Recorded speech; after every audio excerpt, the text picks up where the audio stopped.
We are joined on the Daily Signal by Congressman Bob Good, representing Virginia's 5th Congressional District. He's also a member of the House Freedom Caucus, that group of conservative lawmakers who are out this week with a new statement related to the continuing resolution and the government funding deadline of September 30th. Congressman, thanks for joining us.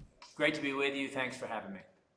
You bet. Well, let's start with the big question on people's minds, which is, will the government shut down after September 30th? The Freedom Caucus put out a list of principles, which I think to most conservatives will be reasonable things that they expect Washington to accomplish. Can you walk us through what those are?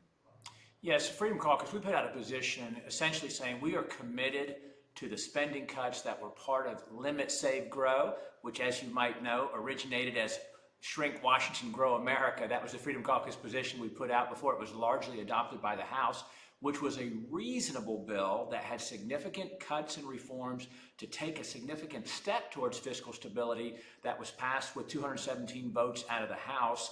It was a strong Republican coalition, but as you also know, most of that was discarded or set aside or jettisoned for the terrible, what I called the Failed Responsibility Act that was struck between House and Senate and White House leadership, or lack thereof, perhaps you might say. So we are committed to going back to the pre-COVID spending level for non-defense discretionary that the Speaker agreed to in order to become Speaker back in January. And also, as you know, after the debt ceiling caught so much criticism from conservatives, some of us in the House, and then conservatives like yourself across the country, the Speaker said, well, the debt ceiling levels, or of course it was an unlimited increase of the debt ceiling, but the spending levels in the debt ceiling agreement, that was a ceiling, not a floor. We can go lower in the appropriations process. So we intend to hold him to that, or to use every amount of leverage that we have to do that. But we're also saying, we're recognizing the House failed once again to do its job, and we passed 1 out of 12 appropriations bills, primarily because we would not go along without having a total spending cut plan. In other words, we didn't want to pass a handful of them up front, not knowing what the spending cuts were on the back end and how the whole puzzle fits together. So we passed 1 out of 12. We've only got, I think it's 11 legislative days when we get back, unless we come back early. Certainly I'm ready to go back early to get our work done.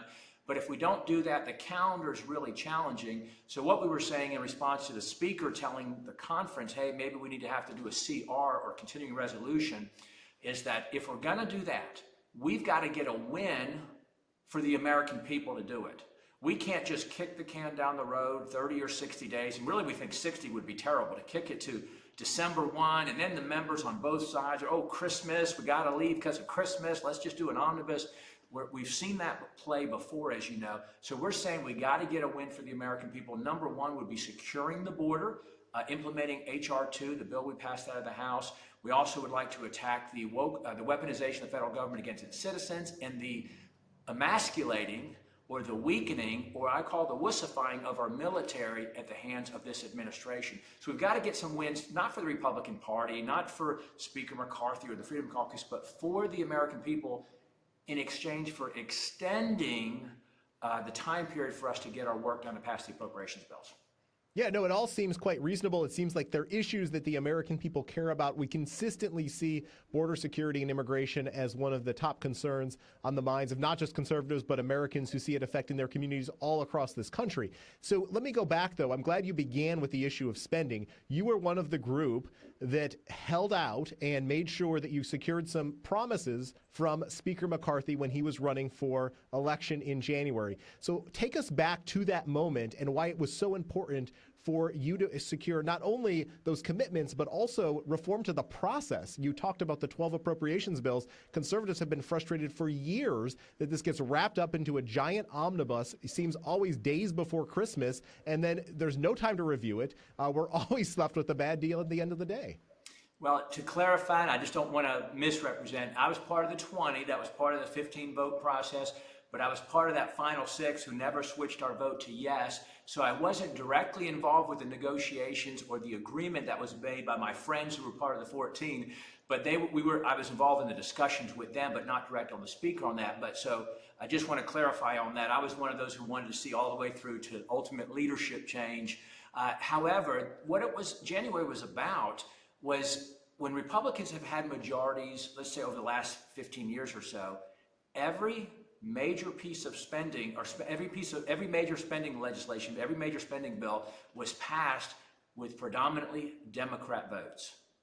And in addition to that, Nancy Pelosi had consolidated all power in the hands of the Speaker and her Select Rules Committee that she would personally assign all the majority members, of course. And our current Speaker was seemingly on track to keep that same level of power. And he was whether it was the majority whip or the majority leader, he wasn't the Speaker back when we had control before, but we said we can't do what we've done before and expect we're going to get a different result. So we wanted to change how Congress worked, change the rules of the House, some of it going back to the way it used to be, regular order, working through committees, not going straight to the Rules Committee, allowing amendments from the floor, minimum amount of time to read legislation, single issue bills. They have to be, the subject has to be germane, as we call it there in the House. And we also wanted some conservative representation on the Rules Committee and on the Spending or Appropriations Committee, and we accomplished those things, which gave us a fighting chance and a seat at the table. The Freedom Caucus has had a voice and had influence and has been in significant negotiations on every major piece of legislation except the Failed Responsibility Act, the debt ceiling agreement, which shattered the conservative coalition in the House, the unified House that we had. So it was about not doing what we've always done and expecting a different result. But I will tell you on the spending side, the debt ceiling agreement simply delayed what would have happened with a Democrat Speaker and a Democrat majority. We passed that bill with Democrats voting for it 4-1 and Republicans voting for it 2-1. I was, of course, part of that 1/3 Republicans who didn't vote for it, but Democrats voted for about 80%. Did they suddenly become fiscal hawks and all of a sudden care about the national debt and care about the spending? That's what the Republican leadership would have had us believe when they called it a good bill, the Fiscal Responsibility Act. So that was a terrible mistake, that bill, and it violated the principles and the agreements that were part of my 14 colleagues who voted for the Speaker to become Speaker and allowed that to move forward. And so we're trying to return to that, most importantly, because the American people cannot afford for us just to continue to recklessly spend their kids and their grandkids. I get asked about shutting down the government a lot, because I guess in our press conference a couple of weeks back, I said I'm not afraid of shutting down the government. Most of what we do up in Washington is bad anyway, and most Americans won't even miss it if we're shut down. I had a local reporter in my district ask me the other day, what are you going to say if the government gets shut down to those who are going to national parks from your district and they can't go to a park because the government's been shut down? And I said, I've traveled the district over these last couple of weeks since we've been back from Washington, and the folks are asking about inflation and gas prices and grocery prices and housing and interest rates and the border invasion and the school system and rising crime. No one's yet asked me about the parks or told me the most important thing to them was to go to the national parks. So if you're asking me, am I afraid that we might temporarily stop bankrupting the country, borrowing from China, stealing from our kids and grandkids to fund the very government tyranny that we campaign against? I'm not afraid of that. Well, and thank you for holding firm on that. I was going to ask you what was on the mind of your constituents, so thank you for sharing a little bit about that. The thing that frustrates me is, and we know this with the dishonest and corrupt media, that they're going to always blame conservatives for shutting down the government. But let's face it here, Democrats are in control of the White House. Democrats have control of the Senate. And as you pointed out on Twitter in response to Hakeem Jeffries, they are the ones that are standing in the way of these common sense policy solutions. And so I'd like to get your thought preemptively thinking through the scenario where at the end of September, maybe there isn't yet an agreement. How do conservatives push back against that narrative? Great point. The greatest reflection where the American people are politically at a moment, or at least every 2 years, is the House.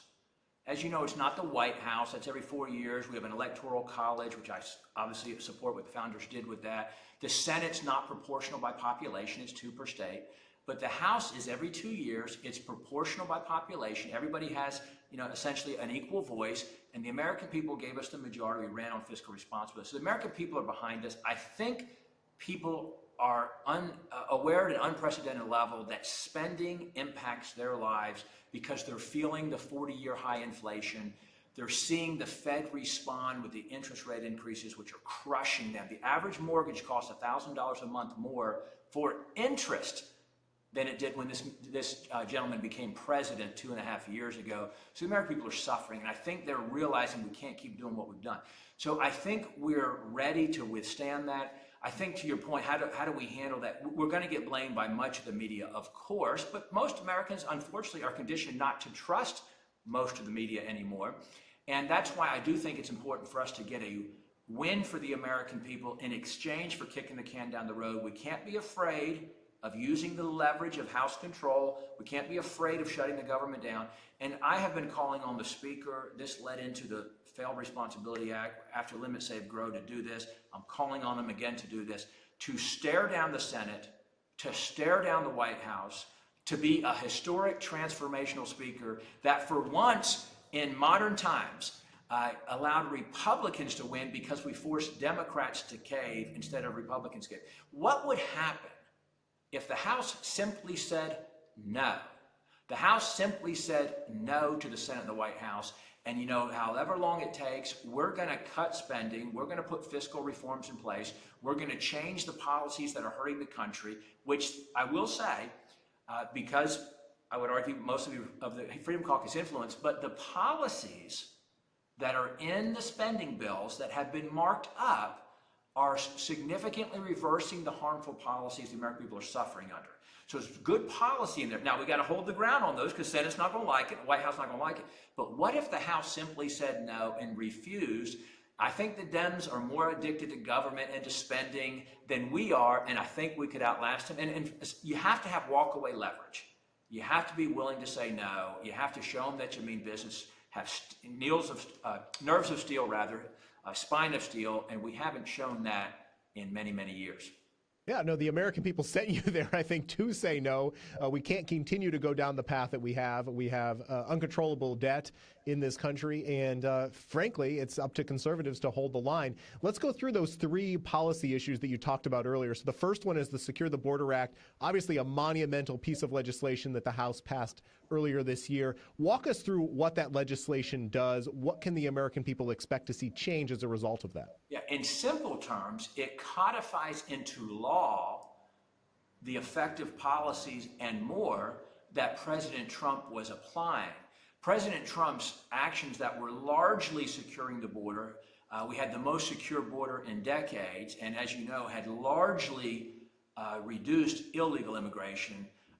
But those were policies and actions by the administration where we're trying to codify those into law so that a future president couldn't just change the policies. It would literally take another act of Congress. And what it would do is, in addition to completing the wall, which is a critically obvious, common sense, important piece of it, but it would also end catch and release. It would reinstate Remain in Mexico. It would add, surveillance security that we need, in addition to just the border wall itself. Because the border wall itself is not a standalone perfect policy, but it allows so many fewer officers to patrol the areas because of the enhancement that it has. So it would be a significant, comprehensive border security bill. It's not an immigration bill. It's a border security bill focused on eliminating illegal immigration, or largely eliminating illegal immigration, which, as we know, is an economic security issue, it's a national security issue, critical, and it's an 80% issue for most Americans. Most Americans are concerned about the border invasion. They don't hear a lot about it from much of the media, as you know, but they recognize it's a significant problem. Untold irreparable harm has been intentionally done to this country by this president, even if we secured the border today, because of the 1.5 million gotaways, in addition to the 6 million they have let into the country for all the free stuff. It's significant. I think the American people see it affecting their local communities, as I'm sure the residents in your district do as well. A second item you mentioned had to do with the weaponization of the Department of Justice and FBI. This is a concern not only because of what the American people see happening to people like Donald Trump, who is obviously the former president and somebody who's in a high-profile position, but also individuals in their everyday lives, people who maybe protest outside of abortion clinics, or people who go to school board meetings, see the consequences of this administration's policy. So what does that second item accomplish? Yeah, and that was, as you know, in the statement, a little bit more generic, and it's a little bit more broad, if you will. And what we're saying, we've got to do something for the American people on the issue that you could argue perhaps the most harmful result of this administration the last 2.5 years, loss of faith and trust in our Department of Injustice, I call it now, our federal law enforcement, the blatant willingness of the Biden administration to use every lever of power, to abuse their levers of power, to go after political opponents, those who would disagree with their leftist agenda, whether it's going after pro-life protesters in Pennsylvania or Catholics in Richmond, Virginia near me, or parents who show up to school board meetings. So it's saying, well, what are we going to do to defund this DOJ? What are we going to do to defund the FBI? We certainly shouldn't be funding any headquarters expansion bigger than the Pentagon. And what are we going to do to hold Merrick Garland and Christopher Wray and those most responsible accountable for what they're doing? We are in danger, as you know, of becoming, or I think as you would agree, of becoming a police state, becoming a banana republic where disparate treatment based on political views, disparate treatment based on who you support for president. So we're saying, hey, we've got to do something about that. Now, I will tell you again, in these spending bills, there are some significant reductions in funding for some of these entities, but we want to go after individuals, use the Holman Rule to go after Merrick Garland. He ought to be impeached. Christopher Wray ought to be impeached. We ought to at least have inquiries to see what their responsibility is.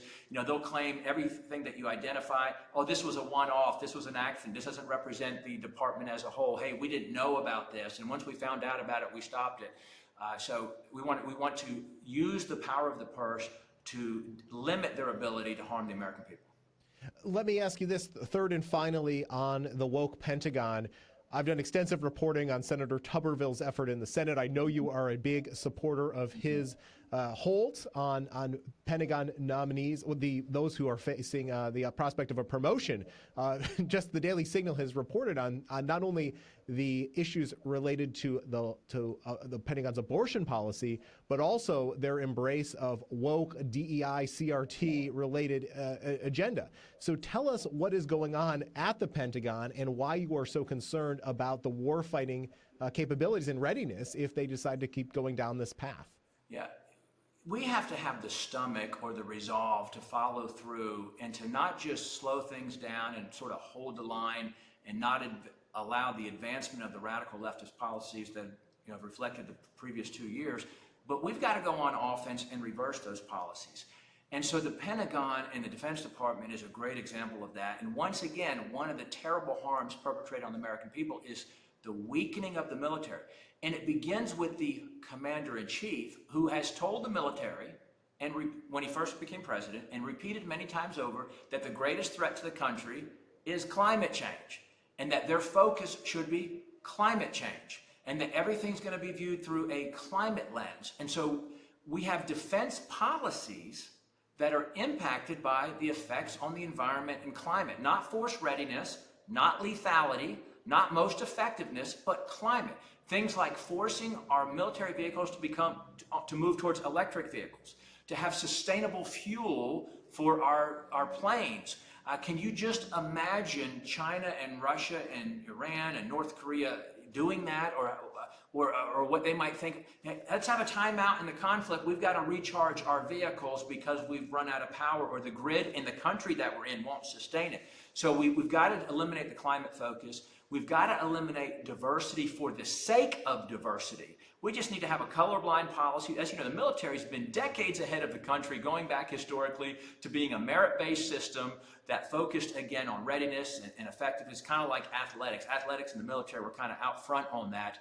And, there's a reason why Lloyd Austin and Colin Powell and people like that have risen to the highest ranks of the military for decades. That's not new.